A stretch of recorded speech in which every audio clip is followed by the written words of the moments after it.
Good evening, this is your host, Mr. Dark, bringing you a series of some of the most terrifying, strange, and true short horror stories of crimes, murders, abductions, and experiences.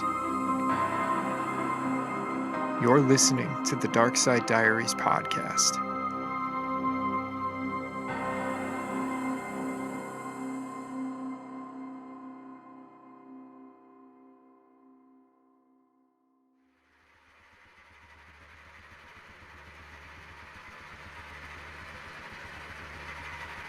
Charles Morgan and Green Eyes.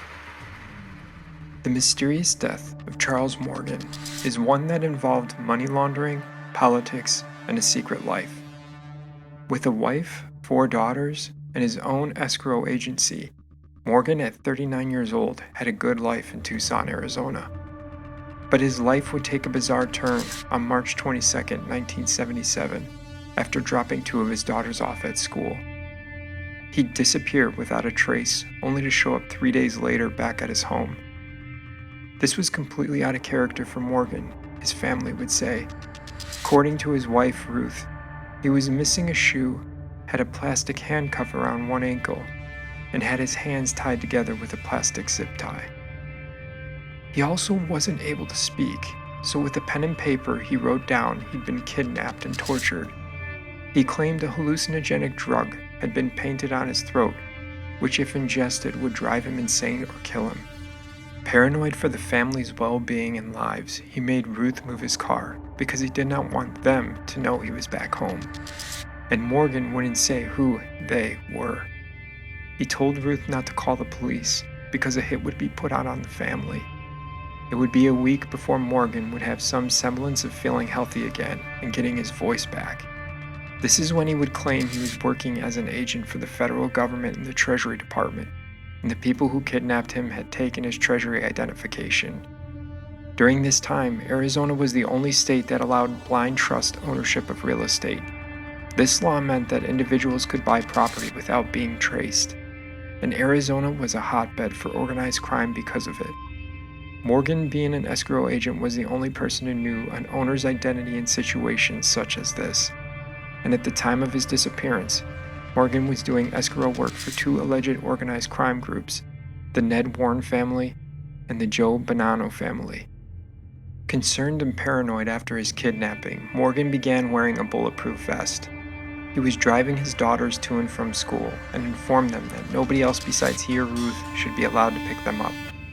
For 2 months this would go on, until Morgan would disappear again for a second time. Before Morgan's disappearance, he told his father that if anything were to happen to him, there was a letter he had written that would tell them who was responsible, but the letter was never found. Morgan was never seen alive again. 9 days after Morgan disappeared, a mysterious woman who referred to herself as Green Eyes called Ruth and said, "Chuck is all right. Ecclesiastes 12, 1-8. This is a reference to a Bible passage which reads, "Men are afraid of a high place, and of terrors on the road. Remember him before the silver cord is broken and the golden bowl is crushed. Then the dust will return to the earth as it was, and the spirit will return to God who gave it." On June 18, 1977, Morgan's dead body was found lying near his new Mercury Cougar, 40 miles west of Tucson. This was 11 days after his disappearance, and 2 days after the mysterious call. Morgan was found wearing a bulletproof vest, a belt buckle that concealed a knife, and a holster. He was shot in the back of the head with his own .357 caliber Magnum revolver. No fingerprints were found on the gun next to him. In his car, Pima County Sheriff's investigators found a large amount of ammunition, several weapons, CB radios, and one of Morgan's teeth wrapped in a handkerchief. The car was modified so it could be unlocked from the fender. A $2 bill with several Spanish surnames, the Bible citation the woman said over the phone to Ruth, and a map of the area all written on it. The $2 bill was found pinned to his underwear. 2 days after Morgan's death, an anonymous woman called the Pima County Sheriff's Department on the phone going by the nickname Green Eyes. She claimed that Morgan was supposed to meet her at a local motel shortly before he died, and that she was the same woman that had called Ruth several days earlier. She would state that at the motel from a previous meetup they had, Chuck showed her a briefcase containing several $1,000s in cash. He said that the money would buy him out of a gang contract that had been put on his life. The police found CCTV footage which corroborated that the woman and Morgan had met before. Following Morgan's death, his attorney confirmed that Morgan had testified in a secret state investigation and that he had been called to testify about internal dealings at Tucson's Banco International de Arizona. Shortly after Morgan's body was found, his impounded car was broken into while in police possession, and his office was ransacked as well. A few weeks later, 2 men claiming to be members of the FBI showed up at the family home and searched it. Despite mounting evidence, Morgan's death was ruled a suicide and the case was closed on August 10, 1977. To this day, Morgan's 4 daughters maintain their father was murdered to protect the interest of corrupt businessmen and politicians in Tucson, Arizona area.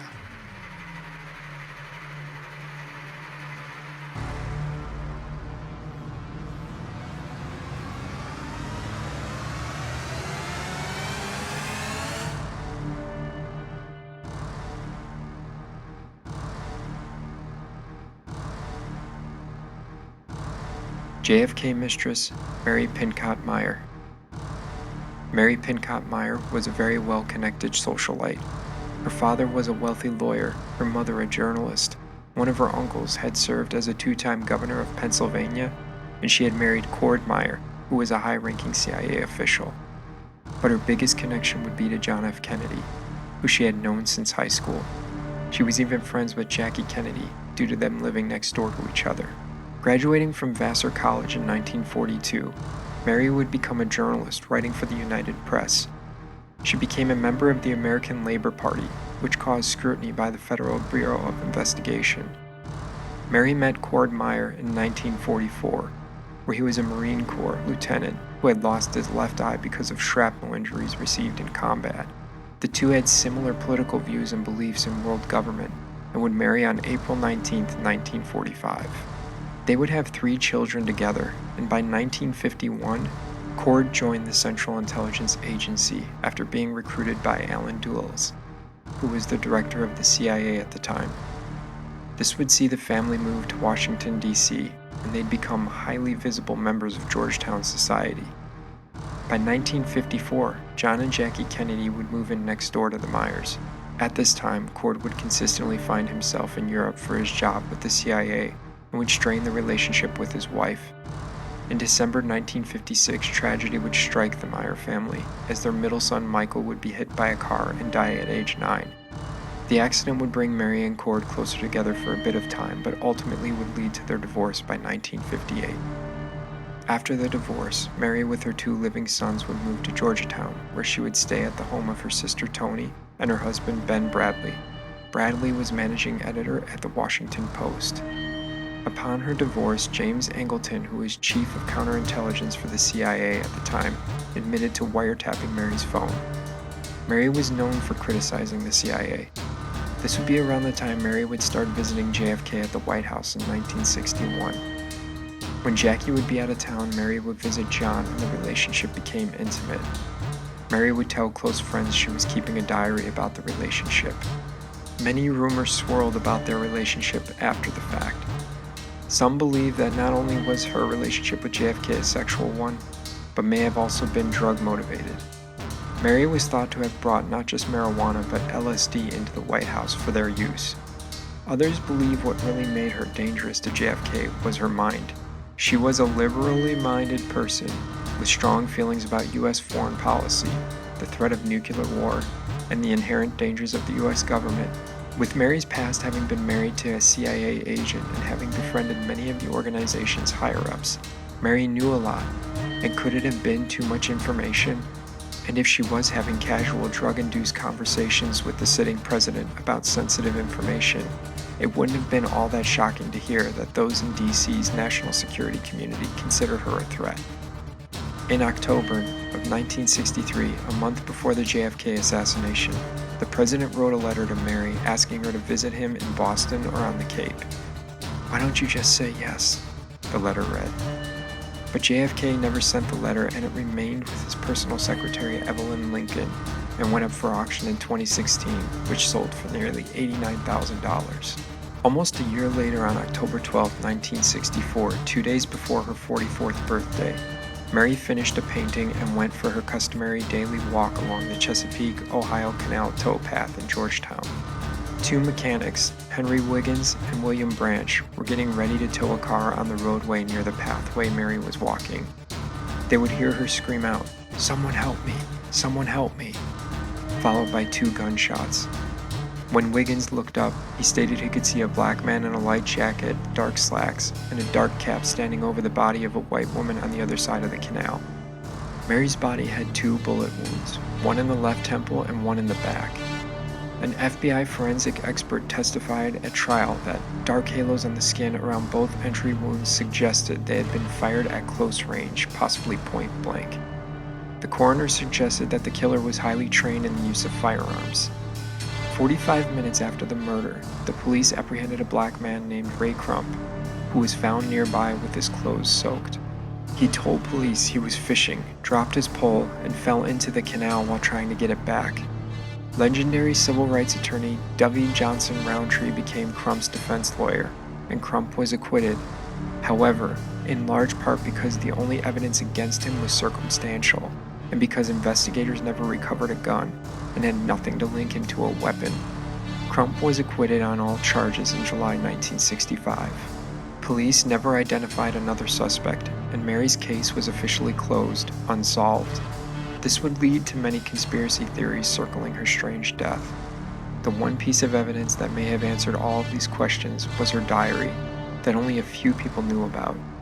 It was proven that the CIA wiretapped her phone, and its counterintelligence chief James Angleton was found trying to break into her studio to find her diary after the murder. He did confiscate and destroy it. This diary supposedly held her fears, her relationship with JFK, and her relations to the CIA.